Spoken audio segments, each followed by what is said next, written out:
नमस्कार, मैं अभिषेक कुमार आप सभी का स्वागत करता हूं फोकस स्टडी विद अभी में। तो आप सभी को मेरा जय गुरु। तो सबसे पहले कल का जो हमने टेस्ट आपके लिए 40 सवाल झारखंड जीके में लाए थे और जिसमें मैंने कहा था कि जो पैटर्न और उस पैटर्न के अकॉर्डिंग जो एग्जामिनेशन में आपको पूछे जाएंगे हूबहू मैंने काफ़ी कोशिश की है, ठीक है ना। और जिसमें मैंने कहा था कि सर आप 40 में कम से कम 30 सवाल सही करेंगे। देखिए मैक्सिमम स्टूडेंट्स के जो कमेंट्स रहे हैं 30 प्लस, किन्हीं का 32, किन्हीं का 34, किन्हीं का 35 और कुछ स्टूडेंट 28 में रुके हैं, 24 25 में रुके। तो देखिए आप वो स्टूडेंट्स है ना जिनको ये 2-3 दिन एकदम लग करके झारखंड जीके पे काम करना है और मेरा मकसद हमेशा रहा आपको मोटिवेट करने। और ये 3-4 दिन का जो समय होगा आप कहीं से भी सवाल लगाएंगे, टेस्ट सीरीज लगाएंगे, प्रैक्टिस सेट लगाएंगे, यहाँ आपके जो मार्क्स आएंगे वो एक अलग लेवल का आपको कॉन्फिडेंस दे रहा होगा। इसीलिए और आज का भी जो आप 40 सवाल देखेंगे एकदम जेएसएससी के पैटर्न पे मैंने सेट किया है। हर सेक्शन को, चाहे झारखंड का करंट अफेयर हो तो 7 से 10 सवाल, झारखंड का हिस्ट्री हो तो 4 से 5 सवाल, ज्योग्राफी है तो वहां पे 3 से 7 6 सवाल। उसी प्रकार आपका पूरा आर्ट एंड कल्चर को मैंने 6 से 10 रखा है सवालों की संख्या, मिसलेनियस पार्ट को मैंने लिया है। तो बहुत एक शानदार वे में चीजें मैंने यहां एक्सप्लेन भी की है कि अगर अभी आपको मैंने एक स्कीम से सवाल पूछ लिया, अब इस स्कीम के और भी जो सवाल बनेंगे उसको भी एक्सप्लेन कर दिया। तो भाई इस भी टेस्ट में, यानी कि जो लोग इस टेस्ट को अभी जो आप देख रहे हैं इस वीडियो को, इसमें भी आपका टारगेट मैं दे रहा हूं कि 30 प्लस होने चाहिए। यकीन मानिए आप 30 प्लस कर रहे हैं मतलब आपके जो इर्द गिर्द जो दिमाग में है और जो टिप में आपका झारखंड जीके के सारे फैक्ट बैठे हुए हैं, मतलब आप इतना समझ के चलिए। ईमानदारी पूर्वक अगर आप लोग कमेंट कर रहे हैं तो ठीक है भाई। तो आज हम लोग सबसे पहले आप सभी को एक आपसे नम्र निवेदन करते हैं भाई कि देखिए इन सारी चीजों को रेडी करना, लिखना, सारे को फैक्ट को एक जगह कलेक्ट करके एक्सप्लेनेशन के साथ काफी मेहनत लगती है। एक सपोर्ट करें, आप अपने दोस्तों तक इन सारी वीडियो को जरूर शेयर करें और वीडियो को लाइक जरूर करें। और लेकिन ये बिल्कुल ना भूलें कमेंट करना, ताकि मैं ये जान सकूं कि आपकी कितने मार्क्स बन रहे हैं इन जो लेवल मैंने रखा है एग्जामिनेशन का। ठीक है भाई, चलिए साहब पहला सवाल स्कीम से और ओल्ड स्कीम यहां पर रखा है और एक मास्टर वीडियो आएगी कल तक, देख करके जाइएगा। पूरा स्कीम मैं रख दूंगा आपके पास एक मास्टर वीडियो में ही। पहला सवाल आपसे पूछा गया है और कल का वीडियो नहीं देखा है, झारखंड के शानदार वीडियो के लिंक आपको डिस्क्रिप्शन बॉक्स में मिलेगा। टेलीग्राम ग्रुप को जरूर से जरूर ज्वाइन कर लीजिएगा मेरे दोस्तों। पहला सवाल स्कीम से पूछा गया है कि मेरी बेटी मेरी पहचान योजना कब लागू की गई थी। फैक्चुअल सवाल है और इस तरह के सवाल आपको मिलेंगे 2024 में आप दे रहे हैं, 2016 के भी स्कीम झारखंड एसएससी पूछती है दोस्तों। तो पहला सवाल जो मेरी बेटी मेरी पहचान योजना है, इसके डिटेल पे भी हम लोग बात करेंगे। कब इसको लागू किया गया था? 3 अगस्त 2016 को, 2 अगस्त 2016 को, 4 अगस्त या फिर 5 अगस्त 2016, यहां पर कट गया है। तो चलिए साहब इसका सही उत्तर क्या होगा? इसका सही उत्तर होगा 2 अगस्त 2016। कितने स्टूडेंट्स ने इसका सही जवाब दिया है कमेंट करके जरूर बतलाइएगा। चलिए इस पे हम लोग डिटेल बात कर लेते हैं, इस योजना से संबंधित जो भी फैक्ट आपको पता होना चाहिए। इस योजना का जो मुख्य उद्देश्य है बेटी बचाओ बेटी पढ़ाओ योजना को प्रोत्साहित करना। मतलब ये जो देखिए एक चीज तो ये जान के चलिए, जो स्कीम में क्या फंडा है ना कि कुछ केंद्र सरकार ऐसी स्कीम चलाती है ना जो हर राज्य को वहां पर इंप्लीमेंट करना होता है। तो जैसे कि केंद्र सरकार ने जो आपकी स्कीम चलाई थी बेटी बचाओ बेटी पढ़ाओ, उसको प्रोत्साहन देने के लिए, ठीक है ना, उस योजना को और मनोबल उसका ऊंचा करने के लिए और रिच बढ़ाने के लिए झारखंड सरकार के द्वारा मेरी बेटी मेरी पहचान योजना लागू की गई थी 2 अगस्त 2016 को। ठीक है मेरे दोस्तों, इस योजना की शुरुआत कहां से की गई थी ये वेरी वेरी इंपॉर्टेंट सवाल बन जाता है। तो ये आपका जमशेदपुर के तिरिंग गांव से की गई थी, ठीक है ना। अब एग्जाम में हो सकता है आपसे पूछ लिया जाए कि तिरिंग गांव स्थित है किस शहर में? जमशेदपुर में, बोकारो में, धनबाद में।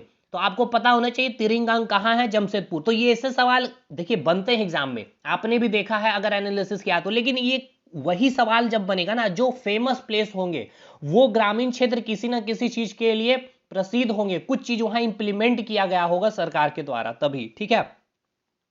क्या कोई उद्योग वहां पर स्थापना किया होगा, कोई खनिज का वहां पर उत्पादन हुआ, कोई खनिज वहां पर मिला होगा, इस तरह के सवाल आपसे बनते हैं। इस योजना के अंतर्गत गांव के सभी घर के दरवाजे पर घर के बेटियों के नाम प्लेट देखिए इस योजना के तहत क्या किया जाएगा कि गांव के सभी जो घर के दरवाजे होंगे उनके, ठीक है ना, उन पर उनके घर के दरवाजे पर बेटियों के नाम के एक नेम प्लेट दरवाजे पे लगाए जाएंगे, ठीक है ना, जिससे क्या होगा, बेटियों का मनोबल बढ़ सकेगा। ऐसा नहीं कि पितृसत्तात्मक जो समाज आप देख रहे होते हैं कि आपके पिताजी आपके दादाजी का नाम ही आपके घर के बाहर रहेंगे, ये इसको जो मातृसत्तात्मक जो समाज है इसको बढ़ावा देने के लिए ये योजना की शुरुआत की गई थी। जो भी घर के दरवाजे हैं उसके बाहर जो नेम प्लेट होंगे उस बालिका के नाम से वहां पर दर्शाया जाएगा। ग्रामीण क्षेत्रों में बेटियों के मनोबल बढ़ाने के लिए यह योजना चलाई गई थी और नेम प्लेट में बेटियों के साथ मां का नाम भी लिखा जाएगा, ठीक है। इतना पॉइंट याद रखिएगा, स्कीम आपका कंप्लीट हो जाएगा मेरी बेटी मेरी पहचान के बारे में। चलिए साहब, दूसरा एक और योजना हम लोग लेंगे, ओल्ड स्कीम है ये भी आपका, देखते हैं कितने स्टूडेंट इसका सही उत्तर दे पाते हैं। चलिए साहब, थोड़ा सा मैं जूम इन करूं। चलिए साहब, आपसे सवाल ये पूछा गया है कि तेजस्वनी जो योजना है इसके संदर्भ में सही कथन क्या है। यह योजना 8 मार्च 2017 को क्या लागू की गई थी, कमेंट करके बतलाइए। इस योजना के अंतर्गत 14 से 25 वर्ष के लड़कियों एवं महिलाओं को स्वावलंबी बनाना है, या फिर तीसरा ऑप्शन आपसे कि इसके अंतर्गत इन्हें कौशल प्रशिक्षण प्रदान किया जाता है। सही उत्तर क्या होगा, या इनमें से सभी। तो देखिए, तेजस्वी योजना के संदर्भ में ये जो तीनों कथन है एकदम रट जाइए, ये तीनों कथन ही सत्य है। तेजस्वी योजना को जो लागू किया गया था 8 मार्च 2017 को, इस योजना के अंतर्गत 14 से 25 वर्ष की जो बालिकाएं हैं, लड़कियां हैं, महिलाओं को क्या करना है, स्वावलंबी बनाना है, मतलब आत्मनिर्भर बनाना है। और इसके अंतर्गत इन्हें कौशल, देखिए आत्मनिर्भर कैसे बनेंगे, कुछ उनको एक टेक्निकल स्किल उसके अंदर डेवलप किया जाएगा, उनको उसका प्रशिक्षण दिया जाएगा। तो ये सभी स्टेटमेंट सही है इस तेजस्वी योजना के संदर्भ में। चलिए साहब, आगे चलते हैं हम लोग तीसरे सवाल पे। बहुत शानदार बजट का ये सवाल, मैंने कहा ना आपके हर सेक्शन को मैंने छू लिया है। अगर आपने थोड़ी सी भी लापरवाही की है मतलब यहां आपके मार्क्स कम बन रहे हैं, ये आप जान के चलिए साहब। सवाल आपसे ये पूछा गया कि बजट 2023-24 की जो झारखंड की है उसके अनुसार सरकार को, यानी झारखंड सरकार को, समझिएगा, केंद्रीय करों में हिस्सेदारी से कितने करोड़ रुपए की आई हुई। देखिए एक चीज तो ये समझिए, जो सरकार की भी क्या होती है, इनकम होती है और एक्सपेंडिचर होती है। तो दो तरह से सरकार की इनकम होती है, एक होती है पूंजीगत आय और एक होता है आपका राजस्व आय, यानी कि जो रेवेन्यू से जो उनकी इनकम होती है। जो रेवेन्यू से इनकम होती है वो इंडिपेंडेंट होते हैं, मतलब उसके लिए कोई जवाबदेही सरकार के पास नहीं होती। लेकिन जो पूंजीवादी जो आय होती है ना, उस पर सरकार की थोड़ी सी जिम्मेवारियां होती है। खैर इसको हम लोग साइड रखेंगे, इस पर हमने कैप्सूल सीरीज में बहुत डिटेल में जीके के इकोनॉमिक सेक्शन में करवाया भी है।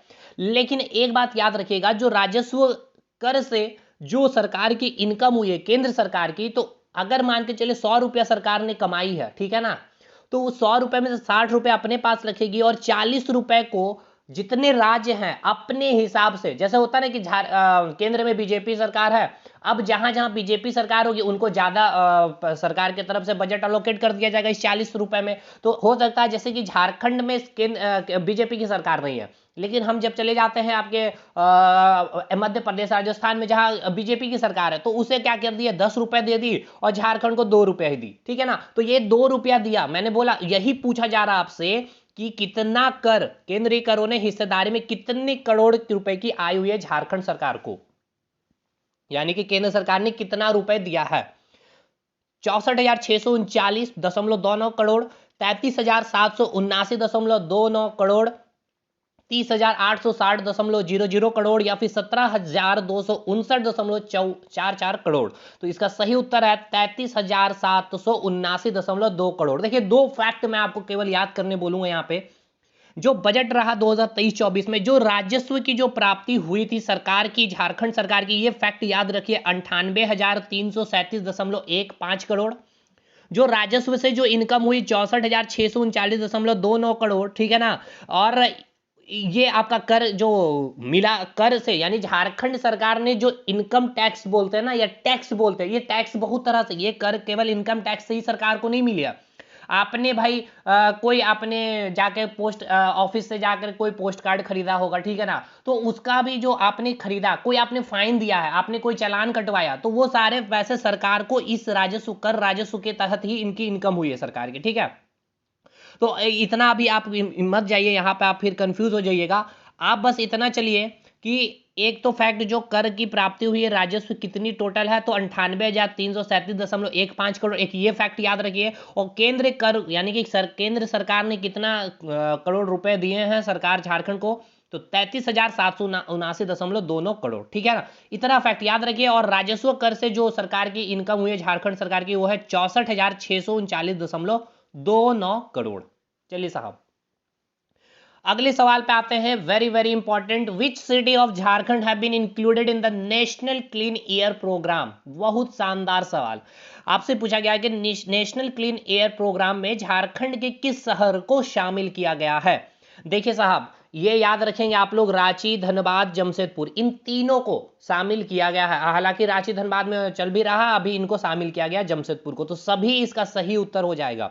तो इसके बारे में थोड़ी सी जानकारी मैं आपको दे दूं कि स्वच्छ भारत अभियान के तहत जो केंद्र सरकार के द्वारा चलाई जाती है स्वच्छ भारत अभियान, इसके तहत अभी हाल में देखिए धनबाद को और रांची को इस योजना के तहत शामिल कर लिया गया था। अभी हाल में जिसको शामिल किया गया है जमशेदपुर को पर्यावरण से जुड़े नेशनल क्लीन प्रोग्राम में शामिल किया है। इसके लिए केंद्र सरकार ने 50 करोड़ रुपए का आवंटन किया है, ताकि वहां का जो पर्यावरण है, ठीक है ना, नेशनल क्लीन प्रोग्राम के तहत जो पर्यावरण को स्वच्छ क्लीन बनाने के लिए 50 करोड़ का सरकार ने यहां इन्वेस्ट किया है, ताकि ये अभियान सुचारू रूप से जमशेदपुर में चलाया जा सके। चलिए साहब, अगले सवालों में इसके बाद एक पॉइंट याद रखिएगा, इस योजना के लिए बीआईटी मिश्रा के साथ एमओयू का हस्ताक्षर किया गया है। पूछा जाएगा किसके साथ, नेशनल क्लीन एयर प्रोग्राम जो झारखंड के जमशेदपुर को शामिल किया गया है सुचारू रूप से चल सके, इसके लिए किसके साथ जो आपकी केंद्र सरकार ने एमओयू पर हस्ताक्षर किया है, तो बीआईटी मिश्रा के साथ, ठीक है भाई। चलिए साहब, अगले सवाल पे चलते हैं हम लोग। खूबसूरत सवाल, बहुत अच्छा सवाल। और ये वो सवाल है सर कि ये जो आपके सवाल तो है, लेकिन इसके एक्सप्लेनेशन में जो मैं लिखा हूं वहां से भी आपके सवाल बन सकते हैं। चलिए, आपसे पूछा गया है कि जो डिजिटल इंडिया अवार्ड है किस मंत्रालय के द्वारा झारखंड राज्य को पहली बार प्रदान किया गया है। पहली बार प्रदान किया गया है डिजिटल इंडिया अवार्ड झारखंड राज्य को। और आपसे वो जिला भी पूछेगा, तो पहले तो ये जानिए कि किस मंत्रालय के द्वारा, तो सूचना एवं प्रौद्योगिकी मंत्रालय, आवास और शहरी मामलों के मंत्रालय, शिक्षा मंत्रालय या कृषि मंत्रालय। इसका सही उत्तर है ऑप्शन ए, सूचना एवं प्रौद्योगिकी मंत्रालय के द्वारा।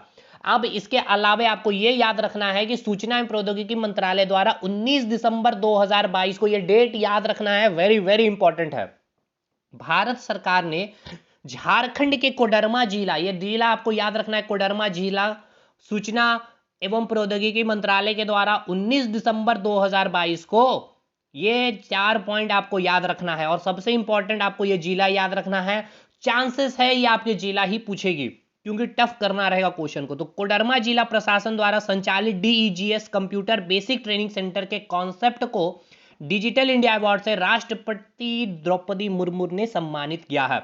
यह भी नाम याद रखना है, राष्ट्रपति का नाम। और कोडरमा जिले के जो डीसी थे आदित्य रंजन के द्वारा यह अवार्ड ग्रहण किया गया, ठीक है। जो डीसी साहब हैं आदित्य रंजन जी, बहुत शानदार वे में यहाँ इन्होंने काम किया है। मतलब क्या ही बोला जाए, जब मैंने बहुत सारी चीजें इनके बारे में पढ़ा भी, बहुत शानदार वे, बहुत।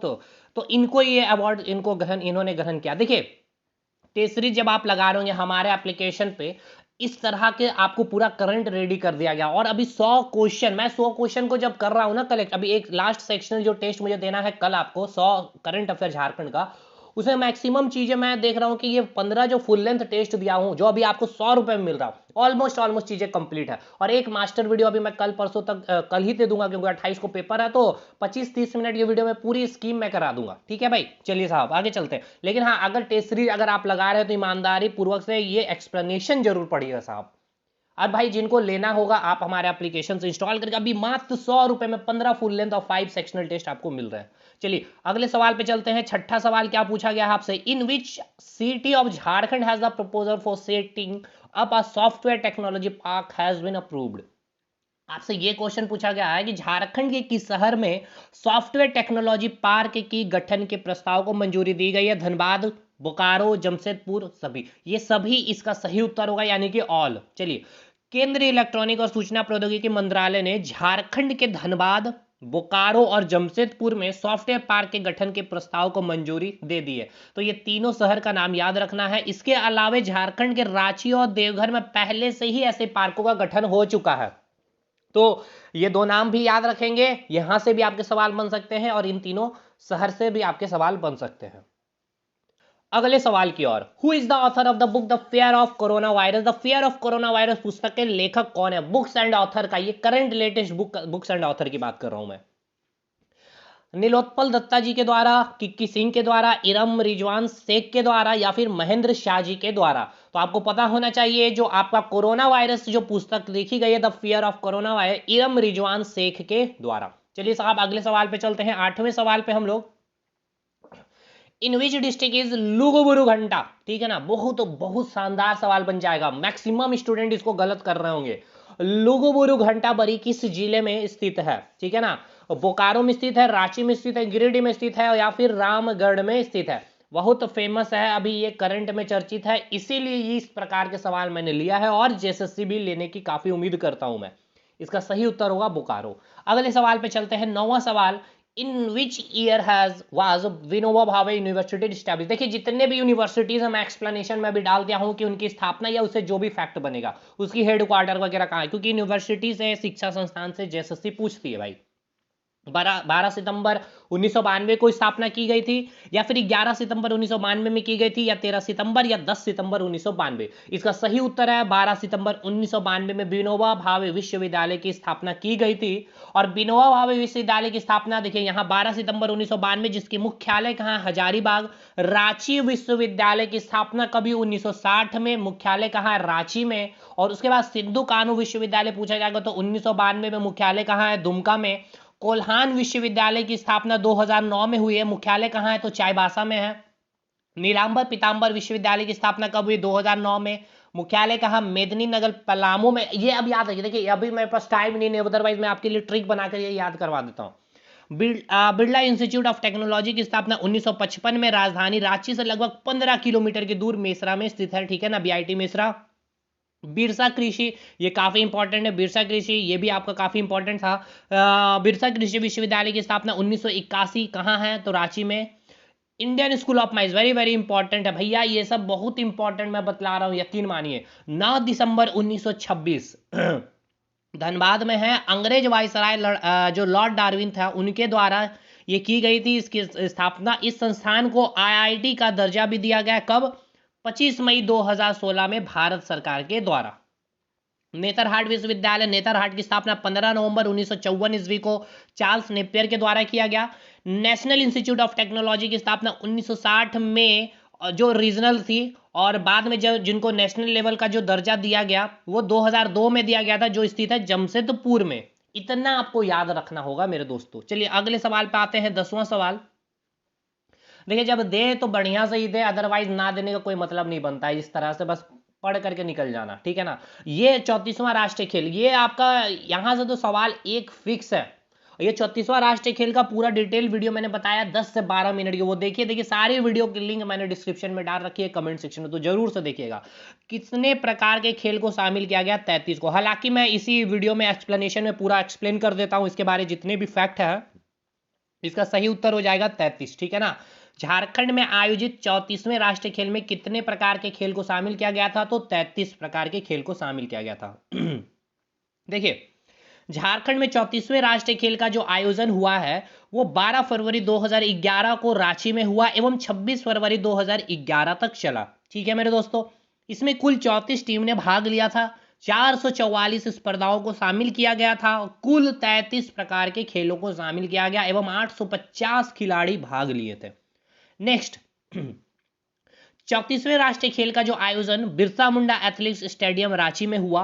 इसका शुभंकर था छौवा, जो एक शिशु हिरन था, मतलब होता है। उद्घाटन जो हुआ था किनके द्वारा? जो झारखंड के राज्यपाल था MOH फारूक जी के द्वारा। समापन किया गया था सुरेश कर्माणी, भारतीय ओलंपिक संघ के अध्यक्ष थे।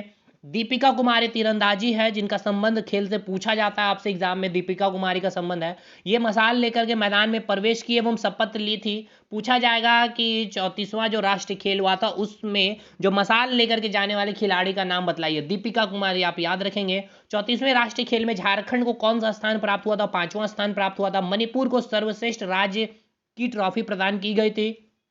अब ये याद रखेंगे, सोनम राजपूत, सोनम 21 जो वर्ष की है, अंडर 67 वर्ग में स्वर्ण विजेता इन्होंने जीता था, जो प्रथम स्वर्ण पदक प्राप्त की थी, ठीक है ना। तो प्रथम स्वर्ण पदक प्राप्त करने का वाले खिलाड़ी का नाम पूछा जाएगा तो सोनम राजपूत का नाम बताइएगा, अंडर 67 में, ठीक है भाई। चलिए साहब, 34वें राष्ट्रीय खेल में झारखंड राज्य में कितने मतलब झारखंड राज्य ने कितने स्वर्ण पदक जीते? टोटल 33 स्वर्ण पदक जीते थे। उसके बाद आपसे याद रखना है कि झारखंड राज्य को कुल कितने पदक मिले, तो 33 स्वर्ण पदक, 26 रजत हो गया और 37 ब्रॉन्ज यानी कि कांस्य, 26 सिल्वर और 33 गोल्ड, टोटल 96 पदक यानी कि मेडल जीता था। सर्वाधिक स्वर्ण पदक जो है सर्विसेज टीम ने जीते हैं। सेवाएं भारतीय सशस्त्र बल द्वारा संचालित एक स्पोर्ट्स बोर्ड होता है, ठीक है ना, जिनको नाम दिया गया है सर्विसेज टीम। इन्होंने 70 स्वर्ण पदक जीते हैं एवं कुल 162 पदक जीते थे इन्होंने, तो ये पॉइंट काफी इंपॉर्टेंट है। 70 स्वर्ण पदक गोल्ड मेडल जीते थे, सबसे ज्यादा गोल्ड मेडल जीतने वाले यही हैं, और टोटल 162 पदक ये जीते थे। सर्वाधिक पदक जीतने वाले जो खिलाड़ी रहे वो ऋचा मिश्रा हैं, जिनका संबंध है स्विमिंग से। इतना फैक्ट याद रख के चलिएगा, आपका काम बन जाएगा साहब। चलिए अगले सवाल पे आते हैं। Who is known as incarnation of the world father, यानी कि विश्व पिता का अवतार के नाम से किन्हें जाना जाता है? वेरी वेरी इंपॉर्टेंट, और इसके एक्सप्लेनेशन से भी आपके सवाल एग्जाम में बनेंगे। नीलांबर पीतांबर जी को, तिलका मांझी को, या फिर ठाकुर विश्वनाथ महादेव को, बिरसा मुंडा को? देखिए कल मैंने इसके बारे पूरा आपको सवाल करवा दिया है एक्सप्लेनेशन के साथ। आज इसका सही उत्तर है बिरसा मुंडा, और आज हम लोग बिरसा मुंडा जी को पूरे से अच्छे तरह से कवर कर लेते हैं। चलिए साहब, देखिए बिरसा मुंडा का जन्म, ये आपको याद हो गया होगा, मैं रिवीजन करवा रहा हूं। बिरसा मुंडा का जन्म 15 नवंबर बृहस्पतिवार को 1875 में खूंटी जिला के अर्की प्रखंड के उलिहातू गांव में हुआ था। एक एक लाइन इंपॉर्टेंट है, एक एक वर्ड। कब हुआ? 15 नवंबर को 1875 में। खूंटी जिला था, प्रखंड अर्की था, और गांव उलिहातू था। पिता का नाम क्या था? सुगना मुंडा था, और माता का नाम क्या था? करमी था। इनके प्रारंभिक शिक्षक का नाम पूछा जाएगा, जयपाल नाग थे। 1886 से 90 तक बिरसा मुंडा डॉक्टर नेतरहा सॉरी जो 1886 से 90 तक बिरसा मुंडा डॉक्टर नॉटरॉट के उपदेश से काफी प्रभावित थे। ये बहुत इंपॉर्टेंट वर्ड है, आप याद रखिए, जेपीएससी ने यहां से पूछा है सवाल आपके प्रीवियस एग्जाम में। 1886 से जो 90 का समय था, उस टाइम बिरसा मुंडा जो थे डॉक्टर नॉटरॉट के उपदेश से, उनकी जो सिद्धांत थे डॉक्टर नॉटरॉट, ठीक है ना, मुंडा, उनके उपदेश से वे काफी प्रभावित थे। लेकिन जब वे धार्मिक गुरु आनंद पांडे जी से जब वो मिले, उनके संपर्क में रहे, तो वे वैष्णव धर्म की उपासना, जो वैष्णव धर्म के अनुयायी थे आपके आनंद पांडे जी, तो इनके संपर्क में जैसे ही बिरसा मुंडा आए 1890 में, उसके बाद ये बिरसा मुंडा जी जो थे वैष्णव धर्म से काफी प्रभावित हुए और वैष्णव धर्म की वे फिर उपासना करने लगे। तो पूछा जाएगा कि बिरसा मुंडा जो वैष्णव धर्म की उपासना करने लगे, तो किससे काफी ज्यादा ये होकर के प्रचलित होकर के, या फिर किसके ज्यादा कांटेक्ट में आने के बाद, तो याद रखिएगा आनंद पांडे जी के बाद, आनंद पांडे जी के संपर्क में आने के बाद। और अगर पूछ लिया जाए आपसे कि 1886 का से 90 का जो समय रहा, जो किसके अनुयायी थे वो, तो याद रखिएगा जो मुंडा डॉक्टर नॉटरॉट थे, उनके उपदेश से वे काफी प्रभावित हुआ करते थे। ठीक है भाई, इतना पॉइंट याद रखना है बिरसा मुंडा जी के बारे में, बहुत डिटेल नहीं जाएंगे। इन्होंने स्वयं को धरती आबा या धरती पिता कहा था, यही आपसे सवाल भी पूछा गया तथा ईश्वर का संदेश वाहक बताया है। समय के साथ लोगों ने इन्हें सिंहबोगा मानना प्रारंभ कर दिया था। लोगों ने इसे खसरा कोरा, ठीक है ना, असुरों का नाश करने वाला का अवतार मानना शुरू कर दिया था। इन्होंने बिरसाइट पंथ की स्थापना की थी, वेरी वेरी इंपॉर्टेंट। ये मुंडा आंदोलन या मुंडा उल गुलान के नेतृत्वकर्ता बन गए। इस आंदोलन के दौरान ही 23 अगस्त 1895 को 2 वर्षों के लिए इन्हें गिरफ्तार कर लिया गया और 30 नवंबर 1897 को जेल से रिहा किया गया। तो ये डेट याद रखिएगा, कब इनको किया गया था, कितने वर्षों के लिए किया गया और कब इनको रिहा किया गया था। फिर 1900 ईस्वी की इन्हें रांची स्थित जेल गिरफ्तार किया गया और 9 जून 1900 को हैजा, किनके कारण, कौन सी बीमारी, याद रखना 1900 में 9 जून 1900 को हैजक फैलने के कारण इनकी मौत हो गई थी। और ये याद रखिएगा, अर्नियर अधिकार उपन्यास की रचना महाश्वेता देवी ने बिरसा मुंडा की जीवनी को आधार बनाकर लिखा है। तो आपसे पूछा जाएगा निम्नलिखित में से कौन सा उपन्यास बिरसा मुंडा की जीवनी के आधार पर लिखा गया था, तो याद रखिएगा अर्नियर अधिकार। ये किसके द्वारा लिखा गया है? महाश्वेता देवी जी के द्वारा। अगले सवाल पे आते हैं साहब। अगला सवाल बहुत शानदार सवाल, सीपी राधाकृष्णन जी के बारे में पूछा गया कि झारखंड राज्य के कौन से राज्य, देखिए यहां से तो फिक्स है, एक ये सवाल फिक्स हो गया आपका, एक आपका चीफ मिनिस्टर से सवाल फिक्स हो गया, स्कीम का सवाल फिक्स हो गया। इसके बाद मैं आपको बतला रहा हूँ, इसके बाद आपका यहाँ पे एक फेमस पर्सनालिटी बोल सकते हैं, बिरसा मुंडा हो गया, तिलका मांझी, जितने भी इंपॉर्टेंट रहे हैं उनके बारे में आपसे रहेगा ही रहेगा ये सब चीज। और ये देखिए इसका वीडियो तो आपको देखना ही चाहिए, झारखंड के राज्यपाल का, झारखंड का मुख्यमंत्री का मेला, बहुत डिटेल में, बहुत शानदार वे में, सिस्टमेटिक वे में मैंने करवाया, लिंक डिस्क्रिप्शन बॉक्स में पड़ा हुआ है दोस्तों। अगला सवाल पे आते हैं कि ये राज्यपाल जो बने थे कौन से राज्यपाल थे, 10वें नंबर के, 11वें नंबर के, 12वें या 9वें, 10वें 10वें, 12वें 12वें, 9वें 11वें, कौन से बताइए भैया, 11वें नंबर के ये राज्यपाल बने थे। चलिए इस पे थोड़ा सा हम लोग बात करेंगे। जो प्रथम राज्यपाल रहे हैं, देखिए यहाँ पे बहुत कम मैंने डिटेल लिया है, इसमें मैं रियलिटी बतला रहा हूँ, क्योंकि जब मैंने वीडियो में कंटेंट दिया तब मैंने लगा कि वाकई मैंने वीडियो में जो कंटेंट दिया वो काफ़ी शानदार दिया है, इसके एक्सप्लेनेशन के बाद मैंने वो वीडियो बनाया था। प्रभात कुमार जी 15 नवंबर 2000, 3 फरवरी 2002 तक रहे थे। वर्तमान में सीपी राधाकृष्णन 11वें, 18 फरवरी 2023 तक की बात की गई है। प्रथम कार्यवाहक राज्यपाल विनोद चंद्र पांडे जी 4 फरवरी 2000 से लेकर 3 फरवरी 2002 तक। अनुच्छेद 152 का संबंध है जिसमें राज्यपाल की चर्चा की गई है। 155 में राज्यपाल की नियुक्ति की चर्चा की गई है। 161 में राज्यपाल को क्षमा आदि देने की, कुछ मामले में सजा निलंबित करने, माफ करने या कम करने की शक्ति है, जिस प्रकार से राष्ट्रपति को पार्डन पावर दिया गया है।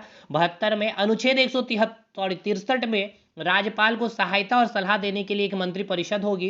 प्रथम राज्यपाल, ये वही बात है, यहां से रिपीट हो गई है। चलिए यहां तक चीजें क्लियर हो गई।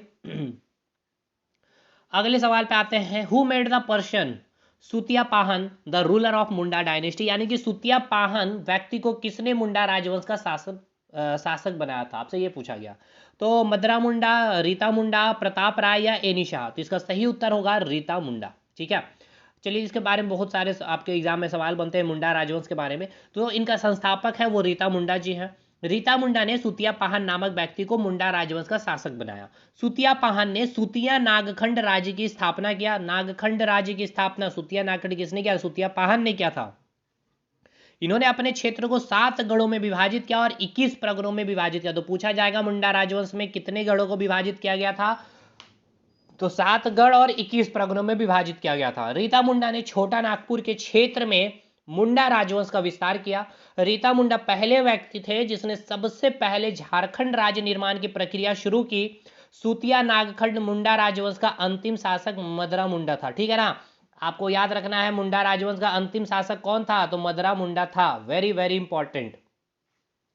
अगले सवाल पे वो इंग्लिश में मैंने एक्सप्लेनेशन लिख रखा है। असहयोग आंदोलन, देखिए इंग्लिश हिंदी मैंने दोनों में बाइलिंगुअल कंटेंट दिया है, तो एक्सप्लेनेशन भी दिया। देखिए वर्थ इट है दोस्तों, इतना मैंने मेहनत करके कंटेंट रेडी किया ना, आपको अभी 100 रुपीज़ में, हालांकि मैंने फी कम ही नहीं किया था कभी भी, लेकिन फाइनली अब लास्ट समय में मुझे लगा कि जितने स्टूडेंट इससे फायदा ले सके वो ले लें। असहयोग आंदोलन के उद्देश्य का प्रचार प्रसार पलामू क्षेत्र में किसने किया था, घनी सिंह खरवार ने, विंदेश्वरी पाठक जी ने, हरिशंकर ने या गुलाब तिवारी जी ने। तो इसका सही उत्तर होगा घनी सिंह खरवार। ठीक है ना, घनी सिंह खरवार इसका सही उत्तर है, पलामू क्षेत्र में इसने किया था। ठीक है ना, असहयोग आंदोलन हम समझ रहे हैं ना, जो गांधी जी ने क्या कहा था कि हम अंग्रेजों के समान का क्या करेंगे, असहयोग करेंगे, मतलब इन द सेंस कि जो अंग्रेज सरकार बोल रही है हम उसके चीजों को कभी हम लोग उनका क्या करेंगे, असहयोग करें, उनके बातों को मानेंगे नहीं, सिंपल सी बात है। 1920 की बात है, कलकत्ता अधिवेशन से लौटने के बाद पलामू किला में पलामू के आदिवासी नेता घनी सिंह खरवार पलामू का राजा बना और असहयोग आंदोलन के उद्देश्य का प्रचार प्रसार पलामू क्षेत्र में किया। 1920 को ही डाल्टनगंज में बिहारी छात्र सम्मेलन का 15वां अधिवेशन आयोजित किया। इसकी अध्यक्षता CF एंड्रूज थे। ठीक है ना, किसने की थी ये पूछेगा।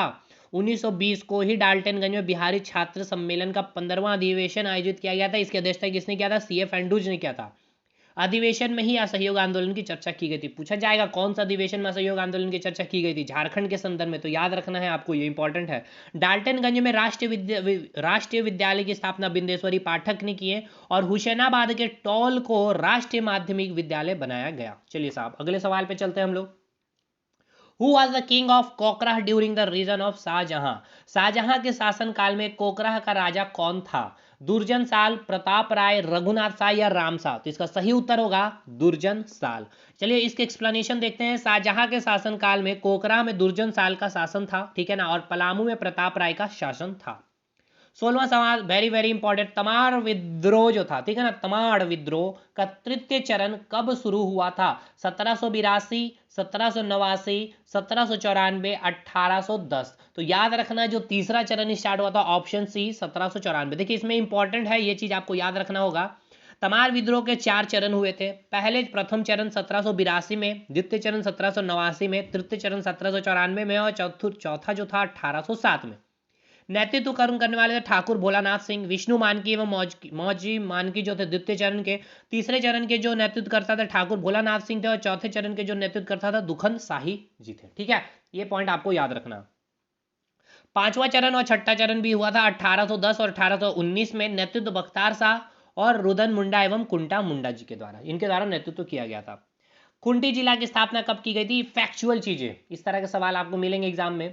12 सितंबर 2007, 13 सितंबर, 15 सितंबर, 16 सितंबर। तो इसका सही उत्तर है 15 सितंबर, नहीं 16 सितंबर, नहीं जी नहीं, 12 सितंबर 2007। तो गलती नहीं करिएगा आप भी। अगले सवाल पे आते हैं। चलिए, ये आपके दक्षिण छोटा नागपुर प्रमंडल के अंदर ही आता है आपका खूंटी जिला। तो इसके 5 जिलों को देख लीजिए, रांची, खूंटी, गुमला, सिमडेगा, लोहरदगा। खूंटी की स्थापना 2007 में स्थापना हुआ था। खूंटी जिला रांची जिला से विभाजित हुआ था। अनुमंडल की संख्या 1 है, प्रखंड 6 है।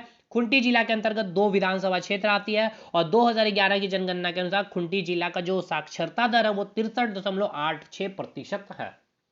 चलिए, what type of forest, very very very very very important और कंसेप्चुअल सवाल है ये आपका, कि झारखंड में किस प्रकार के वन मिलेंगे। देखिए झारखंड में अगर वनों की जो रेंज होती है कितना, 50 से लेकर के 150-200 सेंटीमीटर के बीच में ही होती है, ठीक है ना। तो अगर ये रेंज है तो सिंपल सा सवाल है, इसका उत्तर हम दे देंगे कि उष्णकटिबंधीय पतझड़ या पर्णपाती वन होता। अब ये देखिए, इसके लिए झारखंड जीके नहीं पढ़ना चाहिए, इसके लिए आपको इंडियन जीके के बारे कंसेप्ट पता होना चाहिए कि उष्णकटिबंधीय पतझड़ पर्णपाती वन के लिए कितना रेनफॉल की आवश्यकता होती है। तो झारखंड में ये आपका वन पाया जाता है, तो रेनफॉल उसी के बीच में होगा। तो झारखंड का अगर पूछ लिया जाए वन किस प्रकार का होगा, तो उष्णकटिबंधीय पतझड़ और पर्णपाती वन होगा। आइए इस पे हम लोग थोड़ा सा चर्चा कर लेते हैं। देखिए, बोला गया है कि जिन क्षेत्रों में वर्षा बहुत अच्छी होगी, मतलब 100 सेंटीमीटर से अधिक, सॉरी यहाँ 100 लिखा गया, यहाँ 200 होगा, ठीक है, ठीक कर लेंगे। 200 सेंटीमीटर से अधिक वर्षा की मात्रा होनी चाहिए। जहां अगर अच्छी वर्षा हो रही है, मतलब ये है कि 200 से सेंटीमीटर से अधिक वर्षा हो रही है, उष्णकटिबंधीय सदाबहार वहां पर वन मिलेंगे। लेकिन झारखंड की अगर बात करें तो औसत एवरेज वर्षा 140 सेंटीमीटर है, मतलब मध्यम वर्षा होने वाला राज्य है झारखंड। लेकिन नेतरहाट का जो पठार है, सर्वाधिक वर्षा करने वाला वो स्थान है झारखंड का, और नेतरहाट पठारी क्षेत्रों में औसत वार्षिक वर्षा 180 सेंटीमीटर होती है। तो झारखंड में चाईबासा का मैदान, अब देखिए न्यूनतम वर्षा पूछ लिया जाएगा तो चाईबासा का मैदान, सबसे अधिक वर्षा नेतरहाट का पठार 180 एवरेज है। झारखंड में एवरेज वर्षा 140 सेंटीमीटर, इसलिए यहां उष्णकटिबंधीय पतझड़ या पर्णपाती वन मिलेंगे। ये वन उन्हीं क्षेत्रों में पाए जाते हैं जहां वर्षा 50 से 200 सेंटीमीटर के बीच होती है। मैंने पहले ही कहा कि इस प्रकार के वन उष्णकटिबंधीय पतझड़ या पर्णपाती वन कहां मिलेंगे, जहां वर्षा 50 से 200 सेंटीमीटर के बीच में होती है। चलिए साहब, अगले सवाल पे आते हैं हम लोग। 19वां सवाल, खूबसूरत सा सवाल। झारखंड का कौन सा जिला उड़ीसा और छत्तीसगढ़ राज्य के साथ सीमा बनाती है? बताइए साहब, आपको बताना है कि निम्न में से वो कौन सा जिला है जो उड़ीसा के साथ और छत्तीसगढ़ राज्य के साथ भी सीमा बनाता है। क्या गढ़वा बनाता है? ना जी ना। क्या गुमला बनाता है? बिल्कुल नहीं जी नहीं। सिमडेगा? नहीं जी नहीं। लातेहार? नहीं जी नहीं। तो इसका सही उत्तर क्या होगा भैया? सिमडेगा ही है वो जिला जो उड़ीसा के साथ और छत्तीसगढ़ के साथ सीमा बनाती है। देखिए यहां मैं बतलाता हूं आपको, उड़ीसा राज्य के साथ, देखिए यहां आपको उड़ीसा पूछा गया और छत्तीसगढ़, तो उड़ीसा और छत्तीसगढ़ को खंगाल देंगे, खत्म हो जाएगा कहानी। तो उड़ीसा राज्य के साथ 4 जिला, ठीक है ना, जो अपनी बाउंड्री शेयर करती है झारखंड की, 4 जिला सीमा को छूती है। पूर्वी सिंहभूम, सरायकेला खरसावां, पश्चिम सिंहभूम, सिमडेगा। अब छत्तीसगढ़ की बात की जाए तो 4 जिला यहां भी है, गढ़वा, लातेहार, गुमला, सिमडेगा। आप देखिए गढ़वा यहाँ, क्या गढ़वा यहाँ है? नहीं है। उसके बाद क्या आपका लातेहार, लातेहार क्या यहाँ है? लातेहार नहीं है। उसके बाद आइए गुमला, गुमला, क्या गुमला कहीं है? नहीं है। अब आया सिमडेगा, क्या सिमडेगा है? यहाँ सिमडेगा, यहाँ सिमडेगा। तो यही सिमडेगा है जो उड़ीसा के साथ भी और छत्तीसगढ़ के साथ भी सीमा बनाती है। अगले सवाल पाएंगे, very very very very very important सवाल। झारखंड की सबसे लंबी नदी के बारे में निम्न में से कौन सा कथन सत्य नहीं है? दोस्तों ध्यान देना है यहाँ पे आपको, यहाँ पूछा गया निम्न में से कौन सा कथन सत्य नहीं है। किसके बारे में? सबसे लंबी नदी झारखंड की जो है। तो पहले तो ये बतलाइए, इस सवाल का जवाब आप क्या दे पाइएगा अगर आपको नहीं पता होगा कि झारखंड की सबसे लंबी नदी कौन है। उसकी प्रॉपर्टीज तभी तो मालूम होगी जब आपको पता हो कि झारखंड की सबसे लंबी नदी कौन है। तो वो क्या है? आपकी दामोदर नदी है। अब देखिए दामोदर नदी के बारे में, इस नदी की मुहावना हुगली नदी है, तो बिल्कुल किसकी? दामोदर नदी की। चिरकुंडा के समीप बराकर नदी में मिलती, ये भी सही बात है, और इसकी स्वच्छ नदियों में से बिल्कुल एक है, और इसे सहायक नदी बराकर नदी है। भाई चारों ऑप्शन ही सही हो गया। तो चारों ऑप्शन सही है, ठीक है ना? चारों ऑप्शन सही नहीं है दोस्तों, माफ करिएगा साहब, माफ करिएगा। यहां आपसे क्या पूछा गया था? सवाल ऑप्शन सॉरी सवाल आपसे पूछा गया था कि झारखंड की सबसे लंबी नदी के बारे में निम्न में से कौन सा कथन सत्य नहीं है? तो इसकी सहायक नदी बड़ाकर नदी है। देखिए ये तीसरा ऑप्शन तो बिल्कुल सही लगा है मुझे भी, ये दूसरा पहला भी। इसकी सहायक नदी के में थोड़ा सा मुझे भी डाउट है, देख लेते हैं यहाँ पे क्या है। दामोदर नदी की बात की जाए तो उद्गम टोरी नामक स्थान जो लातेहार में स्थित है। टोरी जो है छोटा नागपुर पठार के अंतर्गत आता है। इसकी मुहावना हुगली नदी है, ठीक है ना? इसकी मुहावना क्या है? हुगली नदी है। इस नदी का मुहावना हुगली नदी है, ठीक है। इसकी कुल लंबाई देखिए, ये जो झारखंड और बंगाल में बहती है तो इसकी कुल प्रवाह जो लंबाई है 592 किलोमीटर है, झारखंड और वेस्ट बंगाल मिला के। लेकिन झारखंड के संदर्भ में कितना इसका लेंथ है, प्रवाह होती है 290 किलोमीटर। इसकी सहायक नदी देखिए, बड़ाकर नदी सहायक नदी है, कटरी नदी, जमुनिया नदी, भेड़ा नदी और कोनार नदी, ठीक है साहब। इसकी ट्रिब्यूटरी जो हो गई बड़ाकर नदी है, इट्स ट्रिब्यूटरी इज बड़ाकर नदी, बड़ाकर नदी है, ठीक है। इसका उपनाम हो गया देव नदी, बंगाल का शौक। झारखंड की सबसे प्रदूषित नदी है ये। धनबाद में प्रवेश करते समय इस नदी में जमुनिया नदी आकर मिलती है, ठीक है। ये भी आपको पॉइंट याद रखना। चिरकुंडा के निकट इससे बराकर नदी मिलती है, ये भी सही है, चिरकुंडा के निकट इससे बराकर नदी आके मिलती है। ऑप्शन में क्या था? चिरकुंडा के समय समीप बराकर नदी मिलती है, ये भी ऑप्शन सही हो गया, ये भी ऑप्शन सही हो गया। अच्छा ये भी ऑप्शन सही है, इसकी सहायक नदी बड़ाकर नदी, हाँ जी बिल्कुल है। सत्य नहीं है ना, तो ये भी सही है, ये भी सही है, झारखंड की स्वच्छ नदियों में से एक है। अब देखिए यहां हमने क्या आपको बतलाया, झारखंड की सबसे प्रदूषित नदी है, तो इसका उत्तर हो जाएगा झारखंड की स्वच्छ नदियों में से। ये सही नहीं है दोस्तों, ये सबसे रॉन्ग स्टेटमेंट यहीं पर दिया हुआ। और तीसरा सॉरी जो मैं चौथा बोल रहा था ये बिल्कुल सही है, इसकी सहायक नदी है बड़ाकर नदी, ठीक है साहब। चलिए साहब अगले सवाल पे हम लोग चलते हैं। Which statement is true about the highest rainfall area of Jharkhand state? Jharkhand की सर्वाधिक वर्षा वाला, अब बताइए कौन सा क्षेत्र याद आ रहा है? अभी मैंने देखिए एक्सप्लेनेशन से सवाल अभी आपके सामने बन चुका है। देखिए सवाल आपको पता है सर्वाधिक वर्षा कहाँ होगा? नेतरहाट वाला पठार वाला जो क्षेत्र है, ठीक है। तो चलिए साहब इसके बारे में क्या स्टेटमेंट सत्य है पूछा जा रहा है। यहाँ औसत वर्षा 100, तो बिल्कुल एवरेज वर्षा 180 सेंटीमीटर सही है। यह झारखंड राज्य का सर्वाधिक ठंडा, नेतरहाट सबसे सर्वाधिक ठंडा वाला स्थान है, तो बोथ एंड भी बिल्कुल सही है। या राजमहल वाले क्षेत्र में स्थित तो है नहीं भैया, चलिए गलत हो गया ये स्टेटमेंट। तो बोथ ए एंड बी। देखिए जब एक्सप्लेनेशन इस तरह का मिलेगा ना तो यकीन मानिए अगर कंसेप्ट क्लियर है आपके ना तो चीजें आपके बहुत स्मूथ वे में कई सवाल आपके निकल रहे होंगे। और क्वेश्चन लड़ाना जिसको बोलते हैं ना, तो क्वेश्चन लड़ाया नहीं जाता, इस माध्यम से जब आप पढ़ते हैं तो चीजें ऑटोमेटिक आपके एग्जाम में फंसते ही है। तो जरूर से अटेम्प्ट करिए सवालों को, हमारे टेस्ट में जो भी मैंने दिया। अगला सवाल पूछा गया कि झारखंड राज्य में सर्वाधिक पाई जाने वाली मिट्टी के बारे में कौन सा सत्य नहीं है? सबसे पहले आपको यह पता होना चाहिए कि झारखंड में सर्वाधिक पाई जाने वाली वो मिट्टी ही कौन है, उसके बारे आपको पता होना चाहिए, तब तो आप उसकी प्रॉपर्टीज के बारे यहाँ सवाल सही जवाब करेंगे। तो जो सर्वाधिक पाई जाने वाली जो मिट्टी है वो कौन सी मिट्टी है झारखंड में? जो रेड कलर आप यहाँ देख रहे हैं लाल मिट्टी है। अब देखिए लाल मिट्टी के बारे में बात की जाए तो इस मिट्टी का निर्माण अग्नि चट्टानों के क्षरण से बनती है, तो बिल्कुल सही बात है। इसके बाद यहाँ पे क्या बोला गया? सत्य नहीं है, यहाँ ये भी याद रखना, यहाँ पूछा गया सत्य नहीं है, तो ये स्टेटमेंट सही है। इस मिट्टी में नाइट्रोजन और जैविक पदार्थ कम पाए जाते हैं, सही है। यह मिट्टी में तिलहन फसल के लिए बिल्कुल उपजाऊ है, जितने भी तिलहन फसल है। एग्रीकल्चर वाला एक वीडियो देखिएगा 10 से 12 मिनट का वीडियो, डेफिनेटली वहां से सवाल बनेगा। झारखंड में आपके एसएससी सीजीएल की मैं बात कर रहा हूँ। इस मिट्टी में पोटास अधिक होता नहीं होता, पोटास अधिक नहीं होता, तो ये ऑप्शन डी इसका सही उत्तर हो जाएगा, मतलब ये सही नहीं है स्टेटमेंट। देखिए यहां मैंने लिखा है झारखंड राज्य में सर्वाधिक मात्रा में पाए जाने वाला जो मिट्टी है वो लाल मिट्टी है। लाल मिट्टी का निर्माण अग्नि चट्टानों के क्षरण से बनती है। ये सारी बातें दोस्तों पढ़ लीजिएगा, इतना डिटेल करने की जरूरत नहीं, मैंने बतला ही दिया सारा ऑप्शन में एक्सप्लेनेशन। ये सवाल देखिए वन सर्वेक्षण रिपोर्ट, ये वीडियो देखिए मेरा मास्टर वीडियो, मैंने बहुत अच्छे से समझाया। सवाल बनेंगे ही बनेंगे।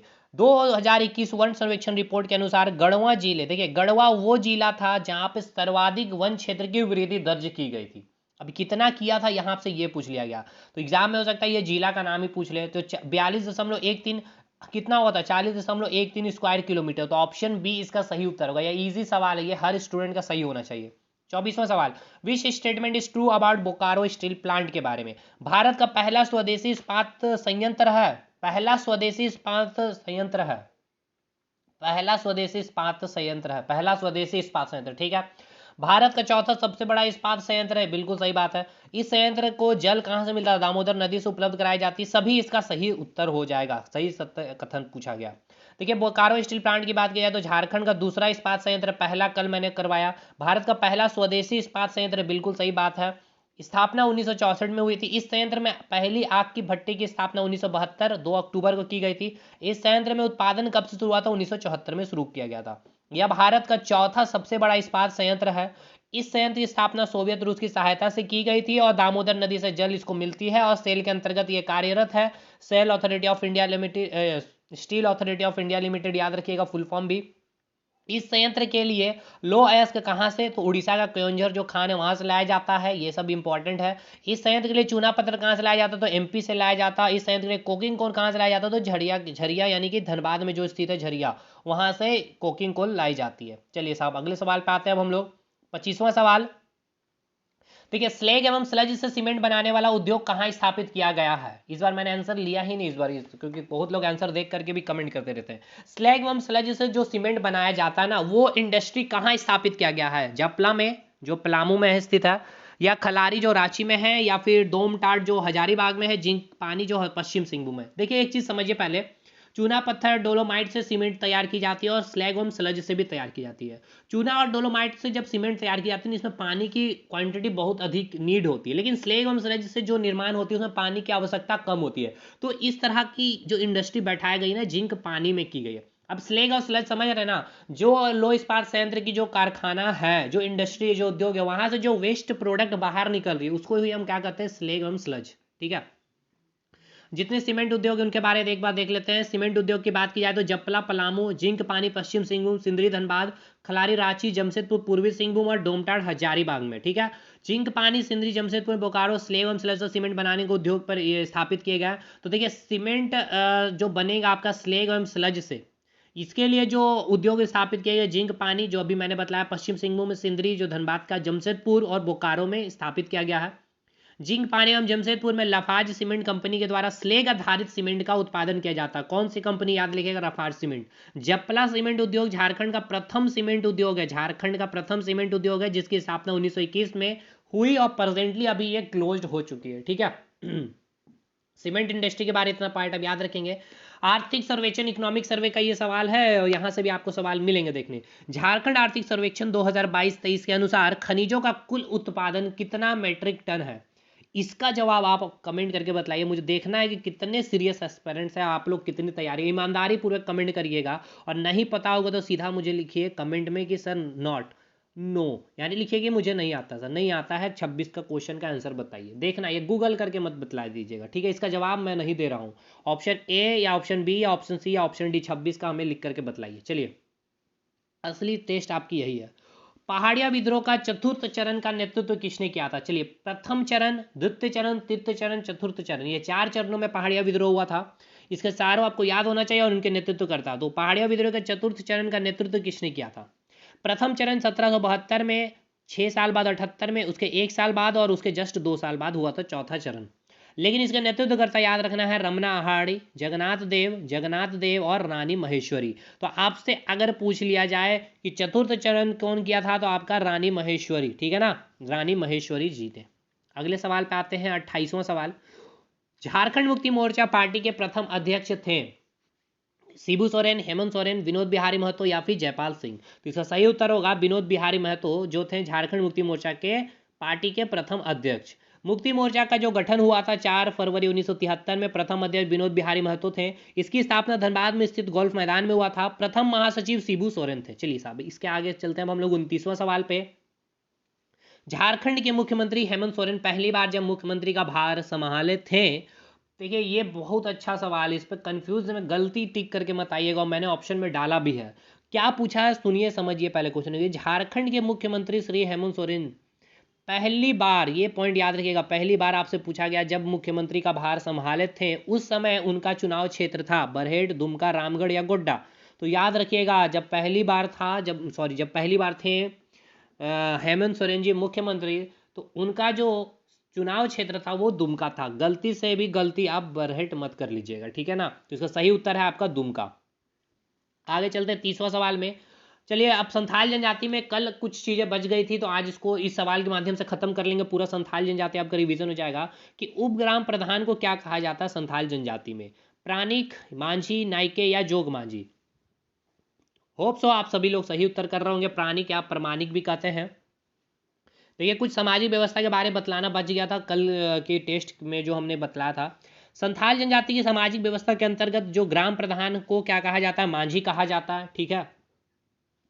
उपग्राम प्रधान को प्राणिक या प्रमाणिक कहा जाता है। ग्राम प्रधान के सहायक को जोग मांझी कहा जाता है। ग्राम के संदेश वाहक को गुड़ेत या गुड़ाइत कहते हैं। ग्राम प्रधान अथवा मांझी के पास प्रशासनिक एवं न्यायिक अधिकार होते हैं।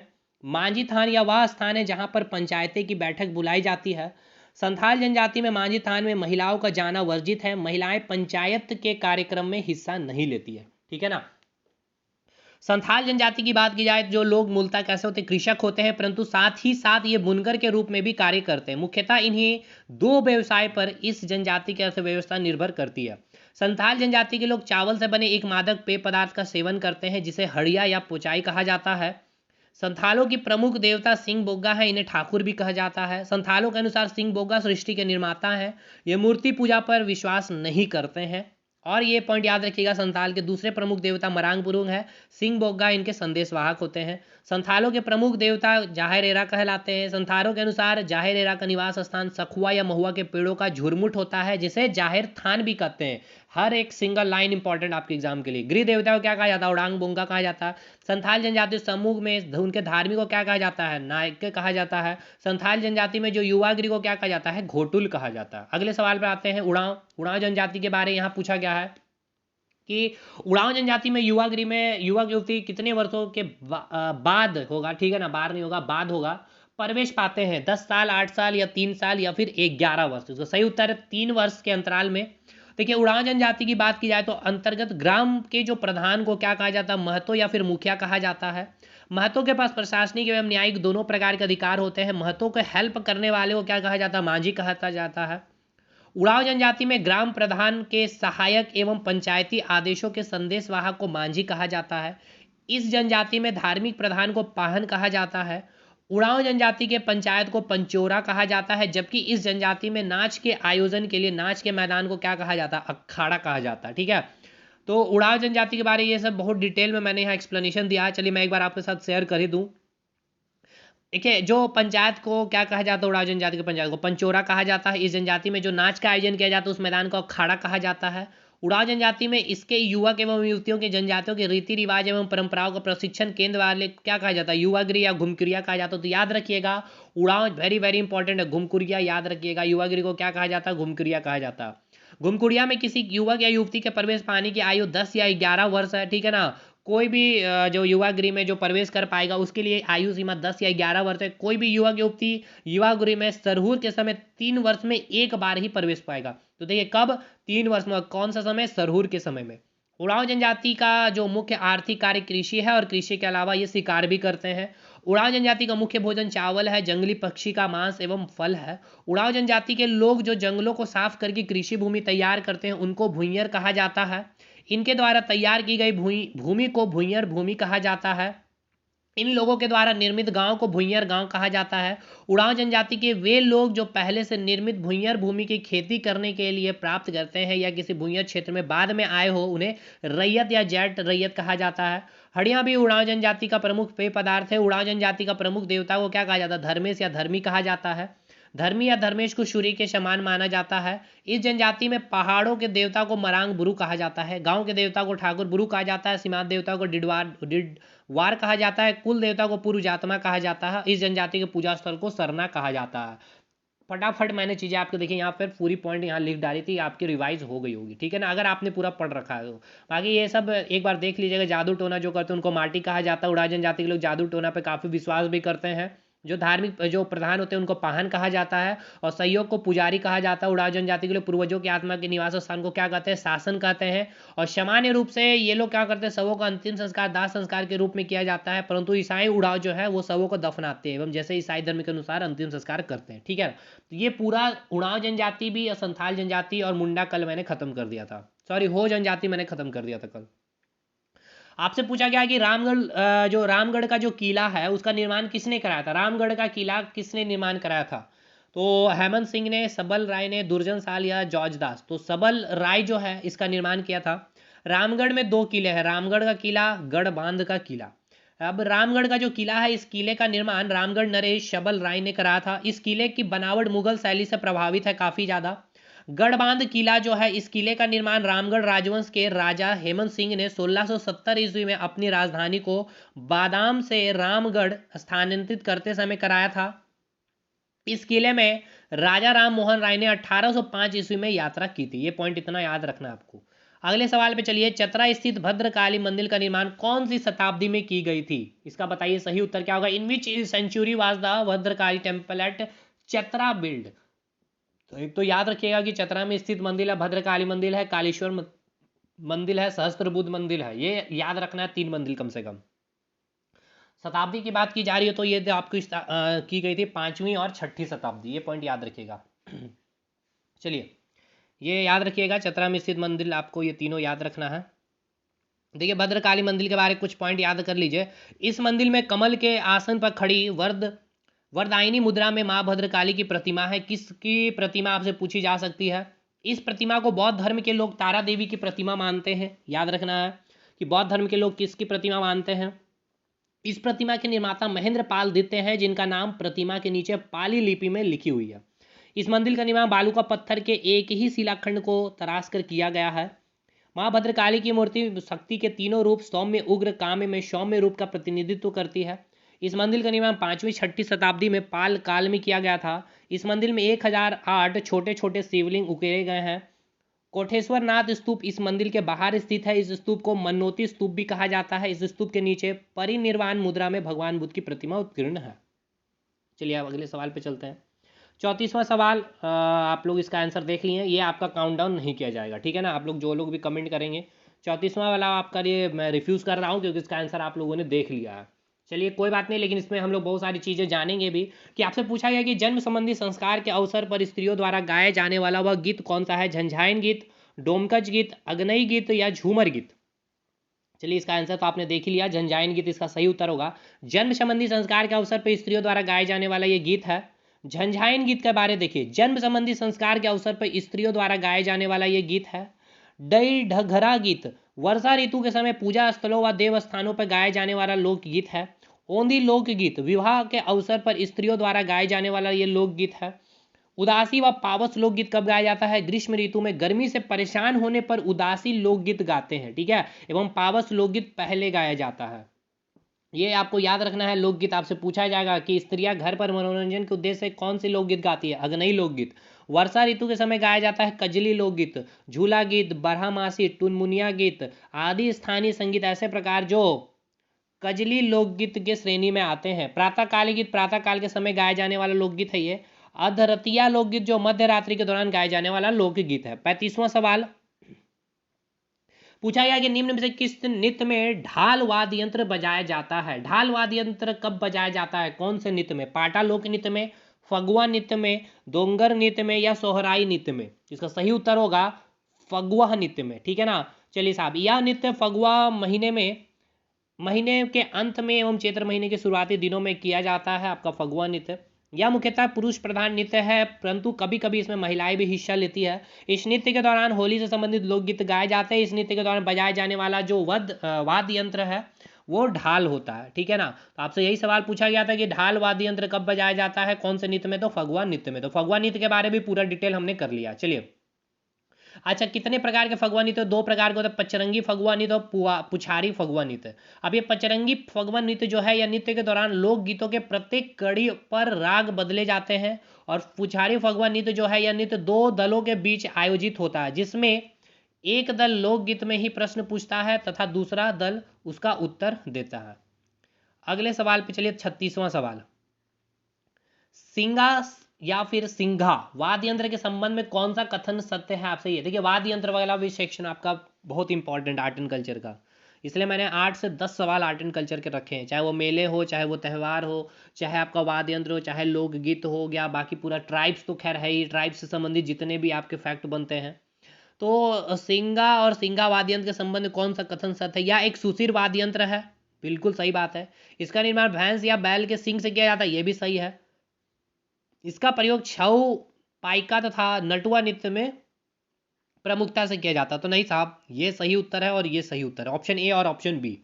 चलिए देखिए, सुशिर वाद्य यंत्र की बात की जाए तो ऐसे वाद्य जिसे फूंक कर बजाया जाता है उसे सुशिर वाद्य यंत्र कहते हैं, जैसे बांसुरी हो गया, शहनाई हो गया, सिंगा हो गया, मुरली हो गया, मदन भेरी, ये याद रखिएगा। ऐसे भी पूछ सकता है सुशिर वाद्य यंत्र का इनमें से कौन सा उदाहरण नहीं है, बांसुरी, शहनाई, सिंगा, और एक अलग नाम दे देगा। अब बांसुरी की बात की जाए तो यह झारखंड में सुशिर वादों में सबसे अधिक लोकप्रिय है। सुशिर वाद्य यंत्र में सबसे लोकप्रिय यंत्र आपसे पूछा जाएगा तो बांसुरी है। इसका निर्माण बांस से किया जाता है तथा डोंगी नामक बांस से बहुत अच्छी बांसुरी बजाई जाती है। शहनाई या भी एक सुशिर वाद्य यंत्र है, झारखंड के जनजातीय समाज में प्रचलित मंगलवाद है।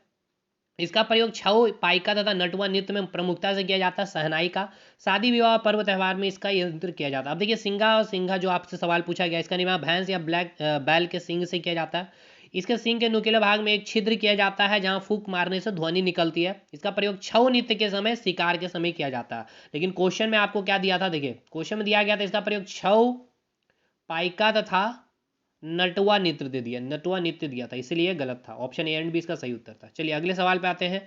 37वां सवाल त्यौहार के बारे में। देखिए मैंने कहा कि त्यौहार भी मैंने लिया। बुरु पर्व के संबंध में कौन सा कथन सत्य है? सत्य है, ये ध्यान रखना, पूछा गया कि कौन सा कथन सत्य है। जो बुरु का शब्द जो अर्थ होता है वो है पहाड़, ये सही है। मुंडा जनजाति के द्वारा यह त्यौहार मनाया जाता है, क्या ये सही है क्या फिर गलत है, बताइए। ये बिल्कुल सही है, मुंडा जनजाति के द्वारा ही त्यौहार मनाया जाता है। और बड़ा पहाड़ यानी कि मरांग बुरु की पूजा सबसे पहले इस त्यौहार में की जाती है, ये भी सही है। तो सभी सही स्टेटमेंट है। ठीक है, बुरु का शाब्दिक अर्थ पहाड़ हो गया। मुंडा जनजाति द्वारा यह त्यौहार मनाया जाता है, ये पूजा इस त्यौहार में की जाती है। पहाड़ देवता को इस अवसर पर याद किया जाता है और इसमें बलि दी जाती है। दिसंबर जनवरी के महीने में यह त्यौहार मनाया जाता है। चलिए वेरी वेरी इंपॉर्टेंट, ये मैच करिए। हिलजा फेयर, ठीक है ना, हिलजा मेला हो गया, हाथिया स्टोन मेला हो गया, हाथिया पत्थरी मेला हो गया, उसके बाद बिंदु धाम मेला हो गया, और तुर्किस मेला हो गया। इसका मिलान करिए और जो स्थल है उसके साथ। तो देखिए हिलजा जो मेला ये कहाँ होता है, दुमका में होता है। हाथिया स्टोन फेयर ये आपका बोकारो में होता है। बिंदु धाम मेला ये आपका साहेबगंज में होता है। और तुर्किस मेला आपका चाईबासा में होता है। तो क्या ये सही है ना? तो ये बिल्कुल सही है।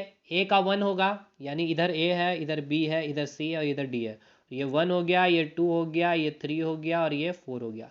तो ए का 1, बी का 2, सी का 3, डी का 4, एकदम सही अरेंजमेंट मैंने दिया था ताकि आप लोग कंफ्यूज करें कि ऐसा हो नहीं सकता। तो बिल्कुल ऐसा हो सकता है, ए का 1, बी का 2, सी का 3 और डी का 4। ऑप्शन सी इसका सही उत्तर होगा। चलिए साहब 39वां सवाल पे आते हैं। निम्न में से चित्रकला से यहाँ से पूछा गया है, वेरी वेरी इंपॉर्टेंट क्वेश्चन, फंसने वाला सवाल है एकदम। पूछा गया कि निम्न में से किस चित्रकला को और कब, किस चित्रकला को और कब जीआई टैग प्रदान किया गया है? तो एक तो आपको याद रखना है कि जो आपका कोहबर चित्रकला और सोहराई चित्रकला, ठीक है ना, कोहबर चित्रकला और सोहराई चित्रकला, कोहबर चित्रकला और सोहराई चित्रकला को जीआई टैग प्रदान किया गया। लेकिन जादव पोटिया चित्रकला को भी तो किया गया, सोहराई चित्रकला को भी तो किया गया है। सोहराई चित्रकला, कोहबर चित्र, देखिए सोहराई चित्रकला 2020 नहीं, सोहराई चित्रकला को मिला था 2022 में। और आप लोग यही गलती करिएगा, इसको टिक करके आ जाएगा। तो सोहराई चित्रकला को 2022 में मिला था और यहाँ लिखा गया है सोहराई चित्रकला 2020, कोहबर चित्रकला 2022। तो इसको टिक नहीं करेंगे, खोजना है कि कहाँ सोहराई चित्रकला का 2022 है, सोहराई चित्रकला का ये तो 2020 मेंशन किया गया। तो देखिए ऑप्शन डी को देखिए अच्छे से, कोहबर चित्रकला सोहराई चित्रकला 2020 दिया है कि नहीं, देखिए 2020, माफ़ करिएगा साहब यहाँ पे 2020, हाँ ठीक है बिल्कुल सही है, 2020 में ही दिया गया था। बाय मिस्टेक मैंने कर दिया है, उल्टा नहीं बोला है। आप ये याद रखिए, आपके पूछा गया है कि निम्न में से किस चित्रकला को और कब जीआई टैग प्रदान किया गया। तो देखिए जादू पोटिया चित्रकला, सोहराई चित्र को 2020 2022 जस्ट अपोजिट यहाँ लिख दिया गया है। लेकिन जो कोहबर चित्रकला है और जो सोहराई चित्रकला, ये याद रखिएगा 2020 में ही इनको जीआई टैग प्रदान किया गया। तो ऑप्शन डी इसका सही उत्तर होगा। ठीक है, कोहबर का सामान्य अर्थ क्या है? गुफा में विभाजित, ठीक है ना, गुफा में विभाजित एक जोड़ा। यह चित्रकारी बिरहोर जनजाति के मुख्यतः प्रचलित है। इस चित्रकला कला के अंतर्गत विवाहित महिला द्वारा अपने पति के घर कोहबर कला का चित्रण करती है। इसमें घरों में विभिन्न आकृति जैसे कि फूल, पत्ती, पेड़ पौधे, नर नारी का चित्रण किया जाता है और इसमें सिक्का, देवी का चित्रण किया जाता है, ठीक है ना, इसके सिक्के में। अंतिम सवाल देखिए, ये मैंने ट्रिक से याद करवा दिए थे बहुत अच्छे से। हो जनजाति का शायद नहीं, मुंडा और संथाल का मैंने करवाया था। The grammatical construction of the whole language पुस्तक का प्रकाशन कब हुआ, आपसे ये पूछा गया। 1840, 1972, 1902 और 1866। तो इसका सही उत्तर है 1840 में इसका प्रकाशन किया गया था। देखिए कुछ इंपॉर्टेंट याद कर लीजिए, ये बहुत इंपॉर्टेंट है। हो भाषा की प्रथम पुस्तक जो है the grammatical construction of the language, इसकी प्रकाशन 1840 में हुई थी। हो काजी व्याकरण ग्रंथ, इसके लेखक भीमराव सोलंकी, इसके प्रकाशन 1866 में हुई थी। हो भाषा के लोकगीतों की प्रथम पुस्तक, हो भाषा के लोकगीतों की प्रथम पुस्तक कौन है? फोकलोर ऑफ द कोल्हान, इसकी प्रकाशन 1902 में इनके बोस एवं CH बोम्बास ने किया था। ग्रामर ऑफ द कील, ठीक है ना, ग्रामर ऑफ द कील का प्रकाशन 1905 में, जिसके लेखक नोट्रोट थे। हो डुरंड जो है, हो पुस्तक के लेखक जो है WG आर्चर है, देवनागरी लिपि में लिखी गई थी, जिसका प्रकाशन 1942 में किया गया था। इस पुस्तक को हो भाषा का महाकाव्य कहा जाता है। पूछा जाएगा कि हो भाषा का महाकाव्य किसे कहा गया है, तो हो हुरंड को कहा गया, जिसका प्रकाशन 1942 में देवनागरी लिपि में WG आर्चर ने किया था। सतीश कोड़ा सेंगल जो है हो जनजाति के साहित्यकार है, ये याद रखिएगा, ये नाम पूछा गया है एग्जाम में बहुत बार कि इनका संबंध किस भाषा से है। हो से है, मुंडा से, संथाली से है, और इनके द्वारा जो लिखित एक पुस्तक है रूमल, ये भी याद रखेंगे। ये दैट्स ऑल, ये 40 सवाल है। तो कमेंट करके हमें बतलाइएगा कि 40 में आपके सवाल कितने सही हो पाए हैं ईमानदारी पूर्वक। और 26वां सवाल का जो मैंने पूछा है, इसका आंसर भी कमेंट करिएगा ईमानदारी पूर्वक। नहीं पता होगा तो आप कमेंट में लिखिए कि मुझे नहीं पता, मैं उसका सही उत्तर आपको रिप्लाई बैक करूंगा। ईमानदारी पूर्वक यहाँ निभाइएगा, जिस प्रकार से ईमानदारी पूर्वक मैंने एक्सप्लेनेशन के साथ आपको टेस्ट अटेम्प्ट करवाया दोस्तों, ठीक है। और जो लोग इंटरेस्टेड हैं आप जरूर से टेस्ट सीरीज को लगाइए। अभी 100 रुपीज़ में इस तरह की आपको कंटेंट मिल रही है। आई डोंट थिंक सो कि इतना अच्छा कंटेंट रिवीजन के साथ, मैथ में भी आपको शानदार मिला है कंटेंट, रीजनिंग में भी है, साइंस में भी है, GK में भी है, और झारखंड GK और कंप्यूटर में भी। ठीक है, चलिए साहब, मिलते हैं हम लोग अगले वीडियो में। ऑल दी बेस्ट, तब तक के लिए धन्यवाद।